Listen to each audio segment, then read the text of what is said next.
Boa noite a todos, mais uma vez. Sejam todos bem-vindos a essa casa. E vamos iniciar os trabalhos da semana com os recadinhos. O primeiro recado que a gente tem hoje para hoje é o nosso seminário com o Jorge Elahá, no dia 7 de junho agora, aqui no Literário. As inscrições são R$30 para cada pessoa. Quem não fez, ainda dá tempo, ainda deve ter uns 10 lugares ainda, né? Aí, se vocês se interessarem, procure qualquer trabalhador da casa aí. Deve ter um QR Code também para fazer a inscrição direto. Não entendo disso, que eu sou da geração A. Né? E o outro recado é uma palestra que vai ter lá nos Irmãos Alexandre, uma palestra que ele vai falar sobre a saúde na visão espírita. Um tema muito interessante. Apesar de ser, não vai ser aqui essa palestra, vai ser numa casa co-irmã da gente, né? Mas é um tema muito interessante. E vai ser no dia 3 de junho também, numa terça-feira. A gente pode dividir o público, tá? Não tem problema nenhum. Somos todos espíritas, né? Na rua José Antônio de Paiva, 59, no bairro Cascalho, em Pouso Alegre. Tá? O palestrante é o Dr. Sebastião Geraldo de Oliveira. Ele é membro da Associação de Magistrados Espíritas, dirigente do Grupo Espírita Irmão Santos, em Belo Horizonte, Minas Gerais, e desembargador e vice-presidente do Tribunal Regional de Trabalho da 3ª Região. Às 19h30 vai começar com um concerto musical. E o interessante que eu gostei desse cartaz, que foi passado para mim, via WhatsApp, aí eu peguei ele lá para a gente fazer tudo na íntegra, né? O interessante que colocou aqui, ó, concerto musical. Aí tem um trecho que fala assim, ó, com música clássica para serenar e alimentar a alma. Fazia tempo que eu não ouvia uns termos tão... Só o termo já me alimentou a minha alma. Então a gente tem que prestar bem atenção nesses detalhes, né? Às vezes uma música edificante já ajuda a gente numa prece e numa elevação também, tá? E o apoio é da Aliança Espírita Municipal, né, a AME. E é isso aí. Tá? Então, quem tiver interesse também de saber um pouquinho mais sobre essa palestra, tema de saúde, né? A gente colocou uma caixinha de sugestões ali a respeito de temas também para a gente administrar aqui na casa durante esse ano, né? Eu não sei como é que anda isso aí, quem que está supervisionando, mas já tem uns temas ali bastante interessantes, né? Porque são temas que a gente tem que colocar na atualidade, que nem esse aqui, ó, a saúde na visão espírita. Eu mesmo nunca tinha visto uma palestra a respeito disso, né? A gente ouve estudos, alguma coisa a respeito disso. E a gente também faz o estudo aqui na quarta-feira sobre a saúde mental. Tá bom? Então, todo mundo informado e bem informado.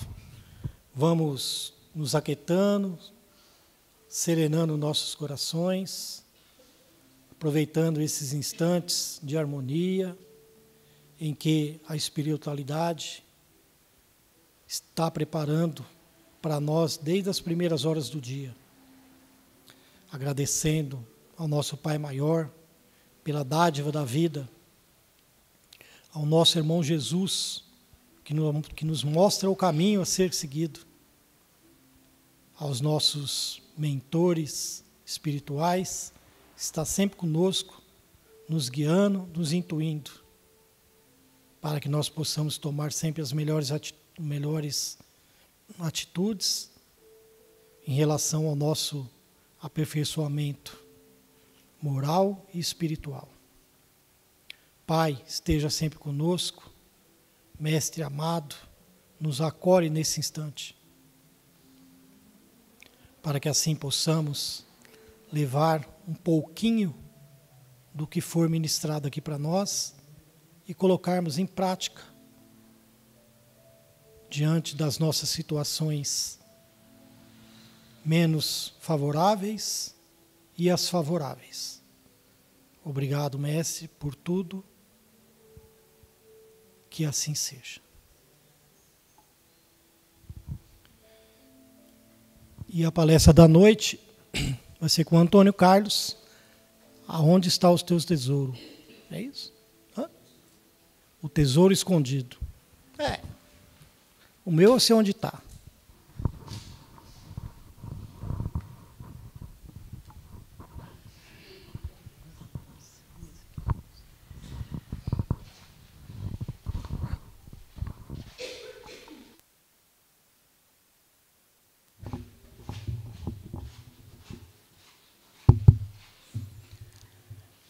Boa noite a todos, sejam todos muito bem-vindos, acolhidos na casa de Jesus. E é sempre uma grande alegria quando temos a oportunidade de poder compartilhar um pouco daquilo que buscamos aprender. E falar sobre o tema do Evangelho, isso nos traz uma responsabilidade muito grande. E nós, conscientes que somos da nossa pequenez espiritual, mas sem querer perder a oportunidade do trabalho, que é nesse momento em que mais aprendemos. E por isso é que pedimos sempre a Jesus que nos permita, nesse instante, experimentar os benefícios da sua paz, já que ainda não conquistamos a nossa. E que os benfeitores espirituais nos auxiliem para que nossas limitações não comprometam a mensagem da noite. E o tema da noite, como já anunciado pelo Claudinei, e que temos como base para as nossas reflexões de hoje, é o tesouro escondido. É uma parábola contada por Jesus. Mas primeiro, o que são parábolas? E por que Jesus se utilizava desse meio para se comunicar, para ensinar? Parábola é uma pequena história, é uma forma de expressão, uma tradição oral que foi passada através das gerações. A parábola é uma forma de comunicação. Existe também os sermões, as poesias, as dissertações e as parábolas. E o que caracteriza as parábolas é o uso da ideia de associação. Há um paralelismo entre o que se fala e o que se quer dizer, normalmente utilizando figuras de metáforas. E Jesus tinha um grande talento para usar parábolas. Mas por que ele usava as parábolas? Só porque tinha talentos? Não. Não só pelos talentos, mas ele sabia que muito do que ele ensinou se perderia com o tempo, através de várias traduções que houve do Evangelho. E nós sabemos que quando se faz uma tradução, nem sempre consegue-se passar aquilo que está no texto original. Até porque Jesus falava em aramaico, um idioma muito pobre, onde uma palavra pode ter vários significados. Jesus também sabia que outros traduziriam segundo os seus interesses particulares. E ensinando por parábolas, ainda que uma ou outra palavra fosse substituída, o sentido da história não mudaria. É o que Allan Kardec vai nos dizer na introdução de O Evangelho segundo o Espiritismo, quando ele vai falar sobre o objetivo desta obra, ele inicia assim: podemos dividir as matérias contidas no Evangelho em 5 partes. A primeira, os atos comuns da vida do Cristo. Ou seja, onde Jesus nasceu, o ano, onde ele cresceu, né? Isso são coisas que se discute no Evangelho. O segundo, os milagres. Ainda se discute os milagres que Jesus fez, né? Se eram ou não reais, por que alguns eram curados, outros não. Também são algum ponto que se discute no Evangelho. O terceiro, as profecias. Por que algumas se realizaram, outras não? Será que outras ainda vão acontecer? Também são coisas que se discutem no Evangelho. A quarta, as palavras que serviram para o estabelecimento dos dogmas da igreja. Também há muita discussão sobre isso. Há ainda quem defende que Jesus e Deus são uma única pessoa. São coisas que se discute. Mas o quinto item, o ensino moral. E segue Kardec dizendo: se as 4 primeiras partes têm sido objeto de discussões, a última permanece inatacável.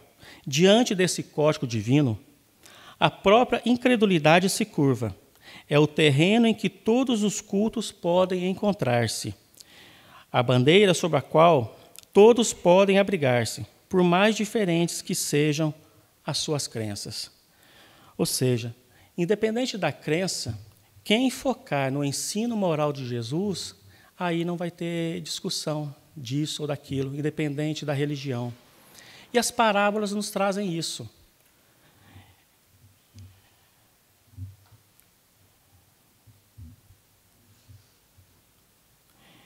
Porque, apesar de ser uma história, o ensino moral que tem nas parábolas, nós podemos nos direcionar por elas.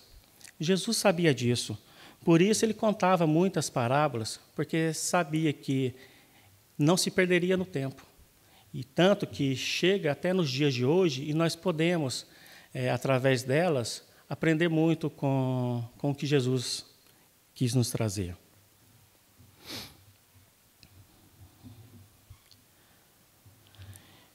Jesus contou muitas parábolas, foram mais de 30. Se eu não me engano, 40 parábolas tem no Evangelho. Alguém se lembra de alguma? Gostaria de citar? Filho pródigo, o semeador, bom samaritano, a figueira. Foram muitas, várias parábolas contidas no Evangelho. Mas algo interessante nessa parábola que trouxemos hoje como proposta de reflexão é que Jesus contou uma sequência de parábolas. Quando a gente pega o contexto desse trecho ali, a gente vê que tem ali uma sequência. Mas é que, apesar de ser várias parábolas, elas têm o mesmo sentido de ensino, o mesmo sentido moral. É como se Jesus quisesse nos chamar a atenção para algo importante, falando para vários grupos diferentes. Ele então apresenta essa sequência de parábolas, e nós podemos perceber isso no início do capítulo 13 de Mateus, onde ele diz assim: naquele dia, saindo Jesus de casa, estava assentado junto ao mar, e muitas turbas reuniram-se perto dele, ou seja, muitos grupos diferentes se reuniram, de modo que entrou no barco para se assentar, e toda a turba permanecera de pé na praia, e lhes falou muitas coisas por parábolas, dizendo. Aí ele inicia, na sequência desse capítulo, essas várias parábolas. Mas a parábola que nos interessa hoje, que está no capítulo 13, né, no versículo 44, é apenas um versículo. E diz assim: o reino dos céus é semelhante a um tesouro escondido no campo, que um homem encontra e torna a esconder, e na sua alegria vai e vende tudo quanto possui e compra aquele campo. São apenas 3 linhas essa parábola. Será que o que nós podemos tirar em apenas 3 linhas? Vamos fazer isso juntos? Peço a colaboração de todos. Lendo essa parábola, o que desperta em nós? Despertou em alguém algo? O que chama a atenção? Sem tumulto. Por exemplo, oi? Um por vez, né? Pode até fazer fila, não tem problema. Mas, por exemplo, né? Um homem encontra o tesouro e volta a esconder. Alguém pode perceber aí um egoísmo? Né? Então, são vários sentimentos que despertam aí. Né? Mas precisamos lembrar que o sentimento é pessoal, cada um pode sentir algo diferente. Né? Então, cada um pode despertar esse sentimento de alguma forma. Mas vamos lá. Vamos por parte. Ela inicia assim: o reino dos céus. Paramos aí. Só para termos de curiosidade, o evangelista Mateus é o único que usa esse termo, o reino dos céus. Os outros 3 evangelistas usam o reino de Deus. Porque Mateus, sendo judeu, e o povo judeu não se referia a Deus como Deus. Né? Eles sempre usavam um outro termo, né? O Senhor das guerras, né? O ser, alguma outra coisa. Eles não usavam Deus. Então, ele usa aqui o reino dos céus. Os outros 3 evangelistas, Marcos, Lucas e João, que não eram judeus, apenas João, eles já usam o reino de Deus. João era judeu, porém, muito jovem, foi para a Grécia. Daí, lá ele recebeu influência, então ele já usava esse termo reino de Deus. Mas só mesmo para curiosidade. Oi? Sim. Os termos, eles não usavam isso. O que Jesus quis dizer nesse trecho, o reino dos céus? Aqui, Jesus vai fazer esse paralelo. Ele vai usar uma parábola para chamar a atenção daqueles a quem ela era dirigida, ou seja, para aqueles grupos que ali estavam, para fazer eles despertar algo neles, né? Ou seja, o reino dos céus. Porque muitos acreditavam que o reino dos céus era algo que seria físico, que Jesus, né, que o Messias viria e implantaria o reino dos céus, mas como se fosse um reino físico.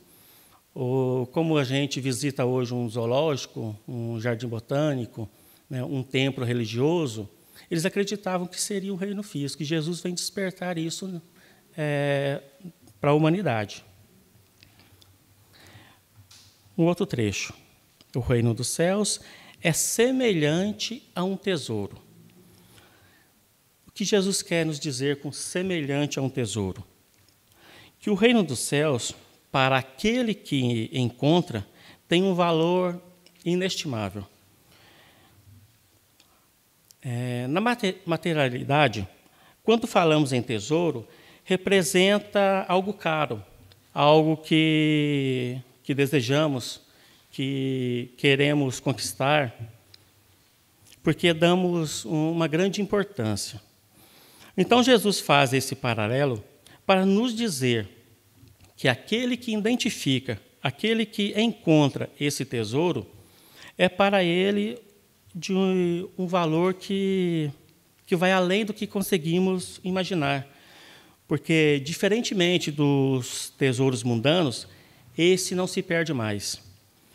Esse a traça e a ferrugem não corrói, o ladrão não rouba. Mais um pequeno trecho. Escondido no campo. Se Jesus veio apresentar o reino dos céus para a humanidade, por que ele se refere nesse trecho, falando que o reino dos céus é um tesouro escondido no campo?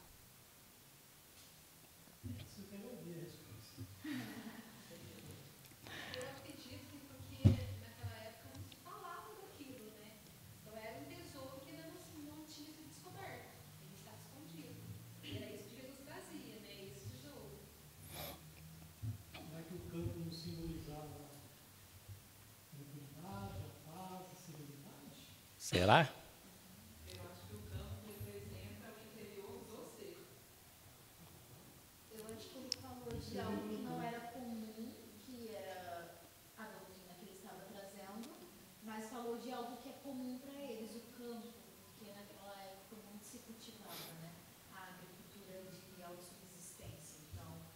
semelhante a um tesouro no campo. Então, o campo era algo próprio para eles, era algo comum, algo que todos conheciam, mas o tesouro. Muito bem, né? Precisamos lembrar que é uma parábola. Jesus está fazendo paralelo entre o que ele conta e o que ele quer dizer, né? Então, escondido no campo. Porque nem todos conseguem encontrar. Ou melhor, nem todos conseguem identificar, porque cada um vai dar um valor naquilo que identifica, no tesouro. Por exemplo, né, eu até trouxe aqui uma relíquia, né, um pedacinho do que sobrou de um pendrive. Né, pendrive. Né, ou seja, que valor tem isso para vocês? Nenhum. Então, mas isso aqui não serve nem para apoio de mesa, né? Mas para mim, que sabe o conteúdo que tem aqui, tem um valor inestimável. Então eu vou guardar de novo. Né? Mas um outro exemplo. A gente entra ali no bazar, né? Todos ali vão olhar roupas, né? Por sinal, de muita boa qualidade. Alguns levam, outros não. Mas já notaram que ali também tem um tesouro escondido?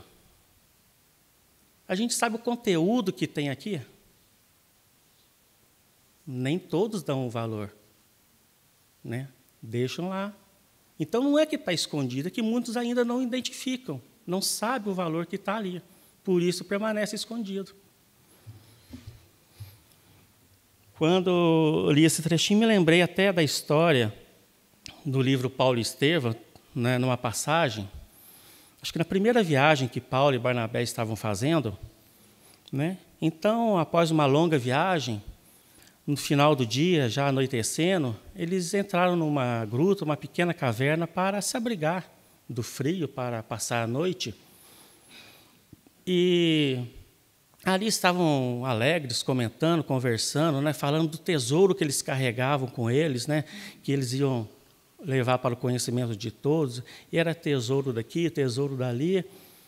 Nisso passa alguns ladrões, ouvem a conversa e se interessam pelo tesouro, né? Entram na caverna, anunciam o assalto e levam tudo que eles tinham, né? O mapa do tesouro, né? As poucas moedas que eles carregavam. Depois que eles saem, Barnabé se desespera. Paulo, temos que voltar, como vamos fazer, né? Não sobrou nem as moedas para nos alimentar. E Paulo, sereno, não se preocupe, comeremos o que encontrar pelo caminho, fruta silvestre. Mas mesmo assim, o que vamos levar para as pessoas, levaram, né, o tesouro que carregávamos. Aí Paulo tira de dentro da túnica o texto original que ele havia ganho de Pedro, né, que foi escrito por Levi. É um tesouro para ele inestimável, esse ele carregava junto ao peito, né? Então, isso é identificar o tesouro. Mas, após o tesouro ter sido identificado, o que Jesus quis dizer com o campo? Por que no campo? Aí vem bem o que você fala. Como é o seu nome? Então, muito bem. Vem bem de encontro com isso que você disse, né? Precisamos nos lembrar que o povo judeu era um povo agrário. Eles viviam da pesca, da pecuária, da plantação. Então, Jesus faz esse paralelo com o campo para que eles pudessem ali se identificar. Se fosse nos dias de hoje, talvez Jesus diria, escondido na indústria, escondido no escritório, escondido na internet, escondido nas salas de aula. É nosso campo de trabalho, né? Onde nós nos situamos, onde nós nos colocamos na sociedade. É o nosso campo de trabalho. E o campo vai significar isso, né? O campo de trabalho. E podemos ir além, escondido no lar. Porque talvez o lar, para muitos de nós, seja o nosso maior campo de trabalho. Quantos que não têm um lar cheio de conflitos, um cônjuge difícil de lidar, para quem já identificou o tesouro, vai saber como lidar nessas situações. E Jesus segue com mais um trecho. Que um homem. O que Jesus quis dizer com um homem? Porque se ele veio trazer o Evangelho, a Boa Nova, para a humanidade, veio implementar o reino de Deus na terra, por que ele cita apenas um homem? Mais uma vez, porque o processo é individual. Às vezes, muitos trabalham naquele mesmo campo, mas nem todos conseguem identificar. Mais uma vez, podemos citar o exemplo do escritório, né? Várias pessoas trabalham no mesmo ambiente. O chefe é difícil de lidar.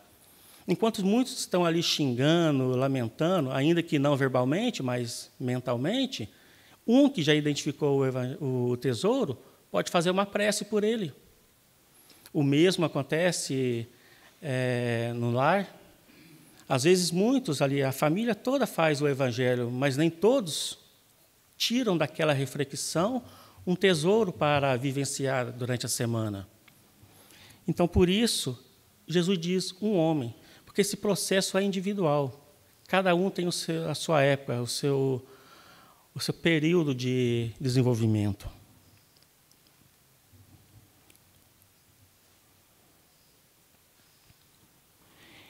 Mais um trecho. Encontra e torna a esconder.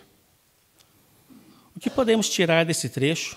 Porque se ele encontra o tesouro, por que ele volta a esconder?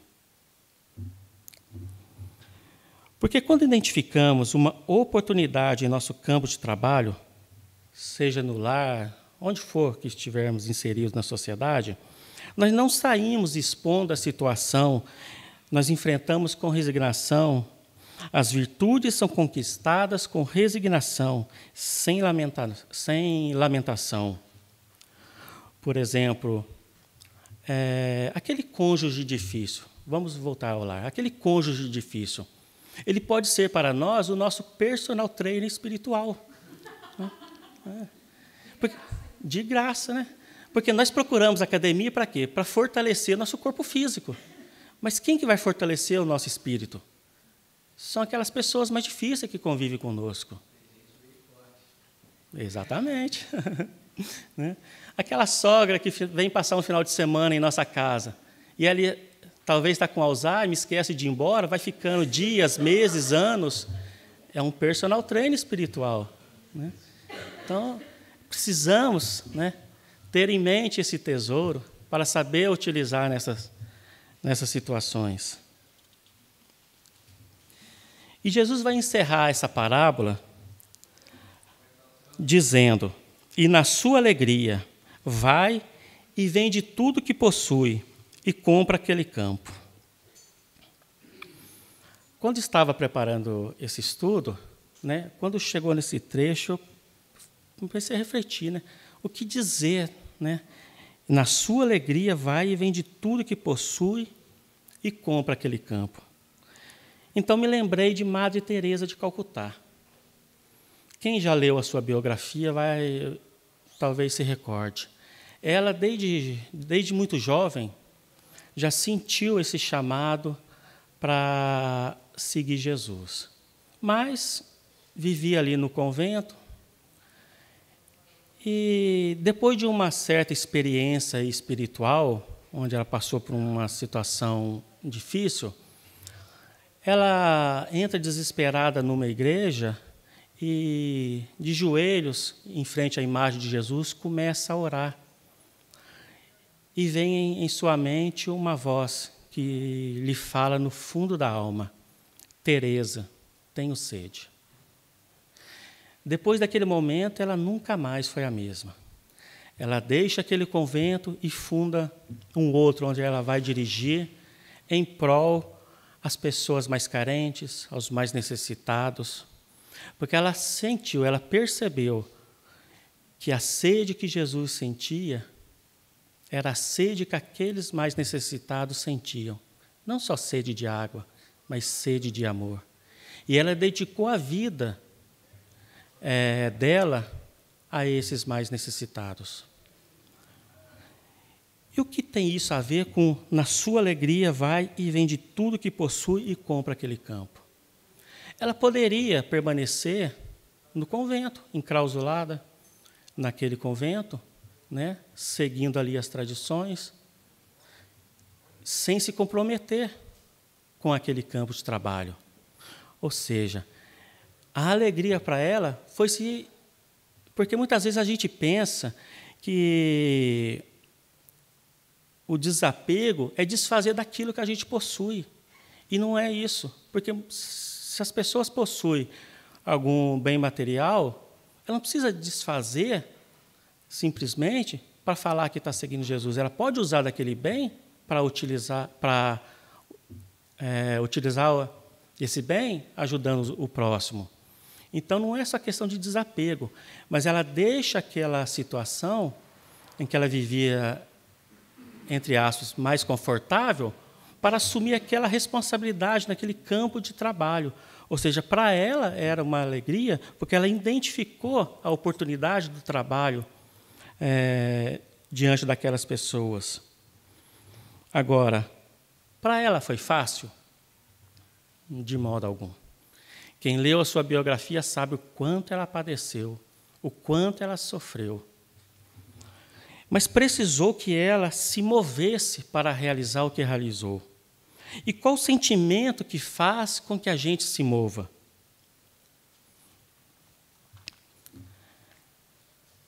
Segundo Allan Kardec, na questão 909 de O Livro dos Espíritos, ele faz a seguinte pergunta aos espíritos: o homem poderia sempre vencer as suas más tendências pelos seus próprios esforços?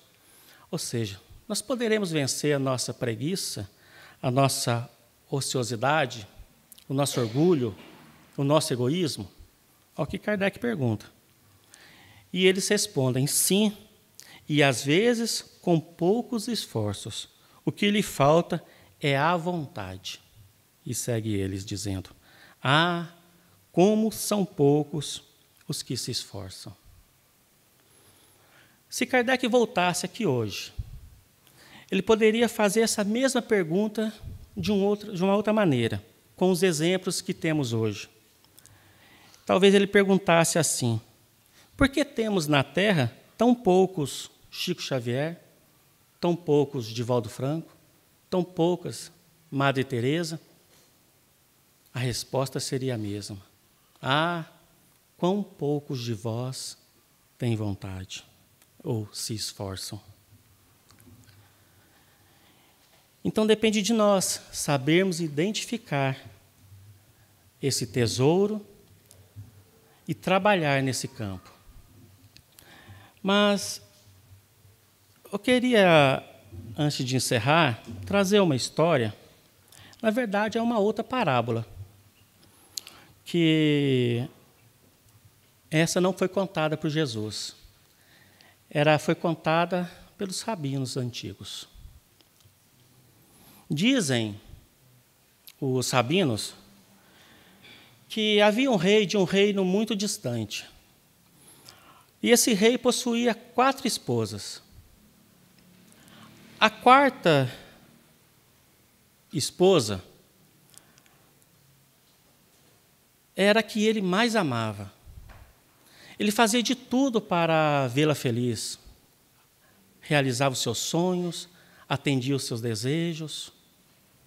A 3ª esposa era a mais bela de todas.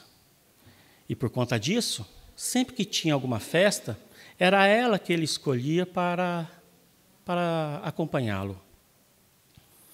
A 2ª esposa não era tão bela, mas era a mais companheira. Sempre que ele tinha algum problema, alguma dificuldade, era com essa que ele se aconselhava. Mas a 1ª esposa o amava demais, mas ele não dava atenção a ela. Não ligava para ela, não cuidava. E por conta disso, ela vivia sozinha no palácio, como se fosse uma sombra perdida nos cantos. E por não receber nenhum tipo de cuidado, nenhum tipo de atenção, ela foi adoecendo. Mas com o passar do tempo, o rei também adoeceu. Então ele convocou os seus médicos, os sacerdotes, para que pudessem encontrar alguma maneira de lhe devolver a saúde. Eles então se reuniram, fizeram os exames, tentaram alguns medicamentos, mas não teve jeito. Foram até o rei e disseram: Majestade, infelizmente não temos boa notícia. Tentamos todos os nossos conhecimentos, aplicamos os remédios possíveis, mas infelizmente o senhor vai morrer. O senhor tem pouco tempo de vida, na verdade, poucas horas. Aconselhamos que possa se despedir. E saíram do quarto. O rei então tocou a sineta e mandou chamar a quarta esposa. Ela veio, abriu a porta, entrou no quarto e perguntou: Majestade, mandou me chamar? Ele: sim. Você sabe que eu sempre cuidei de você, atendi os seus desejos, realizei os seus sonhos. Só que agora eu estou muito doente. Os médicos disseram que eu vou morrer.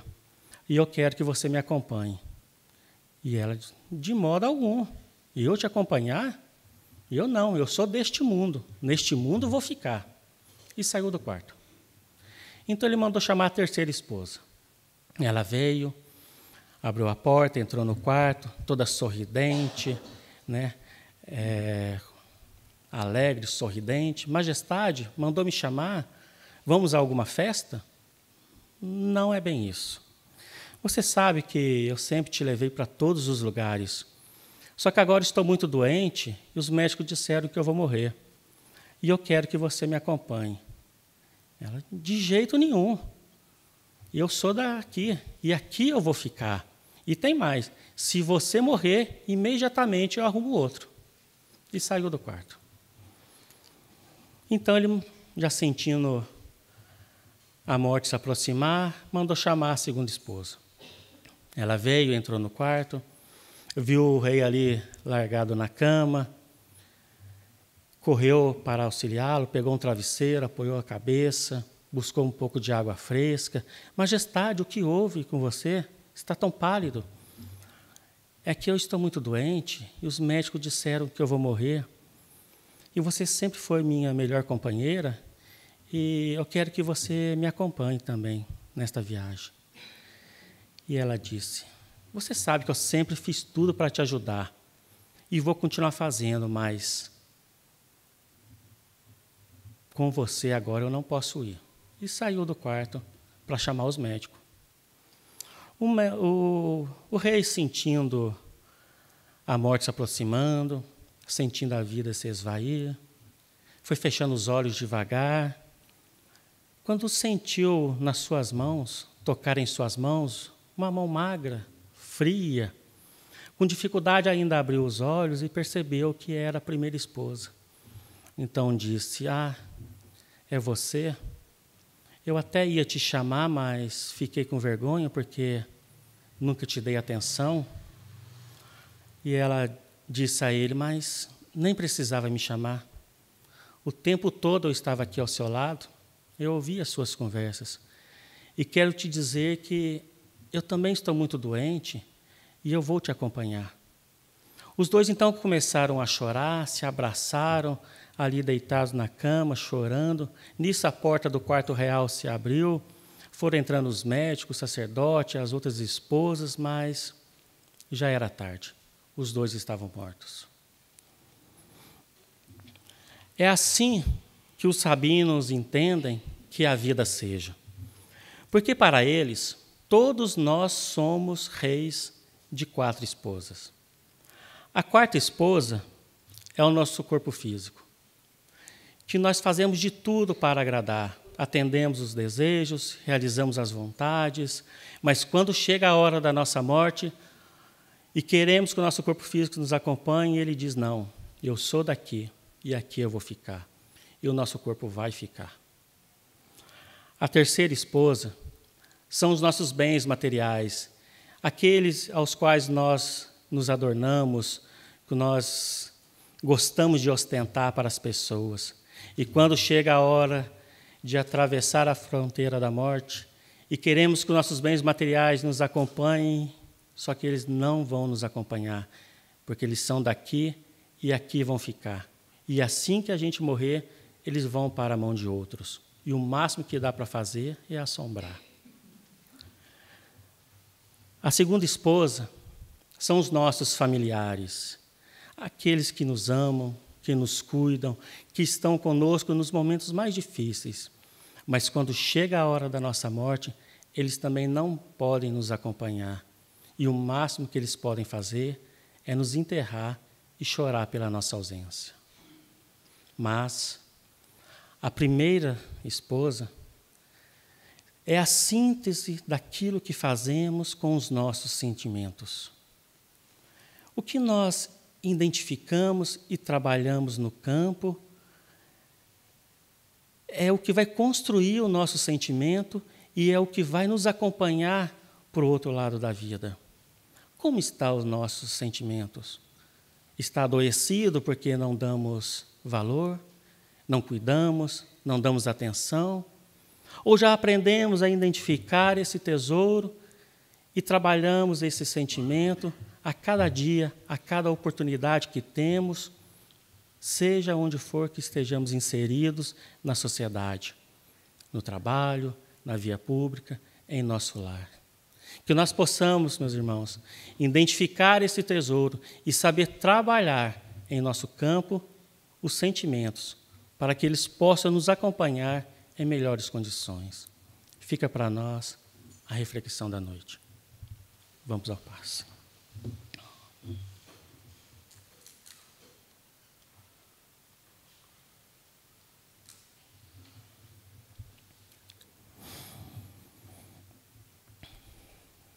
Senhor Jesus, gratos estamos pela oportunidade que nos concede desta vida, de conhecermos o Teu Evangelho sobre a ótica espírita, que traz para nós tanta clareza e entendimento. E nesse instante, em que nos preparamos para o passe, onde receberemos as energias salutares dos benfeitores espirituais que aqui nos acolhem, que nós possamos, com essas energias, sairmos daqui mais fortalecidos, mais conscientes daquilo que temos para realizar em nossa vida.